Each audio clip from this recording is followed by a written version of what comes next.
Hello friends, இன்றைக்கோட weight loss ரெசிபிக்கு பவுலில் 1 tumbler பச்சை பயிறு, அதுக்கு பாதி டம்ளர் கம்பு, 1/4 டம்ளர் கடலைப்பருப்பு, 1/4 டம்ளர் பாசிப்பருப்பு, 1/4 டீஸ்பூன் வெந்தயம். ஸோ தண்ணி ஊற்றி இது 2லேருந்து 3 தடவை நல்லா கழுவிட்டு நல்லா முங்குற அளவுக்கு தண்ணி சேர்த்தி நைட்டு ஃபுல்லாக ஊற வச்சுட்டு அடுத்த நாள் காலைல தண்ணி வடிச்சிட்டு சாயந்தரமாக பார்த்தோம்னா பச்சை பயிறு இது போல் முளைக்கட்டி இருக்குது.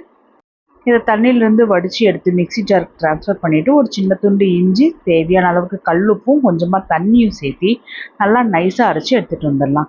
இந்த மாவை புளிக்க வைக்கணுங்கிற அவசியம் இல்லை, இன்ஸ்டண்ட்டாக நம்ம தோசை ஊற்றலாம்.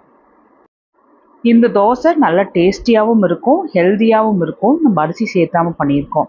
ஸோ இதை வெயிட் லாஸ் பண்ணுறவங்க, வெயிட் மேனேஜ் பண்ணுறவங்க, சுகர் இருக்குது அப்படின்னு நினைக்கிறவங்க எல்லாருமே தாராளமாக இதை எடுத்துக்கலாம்.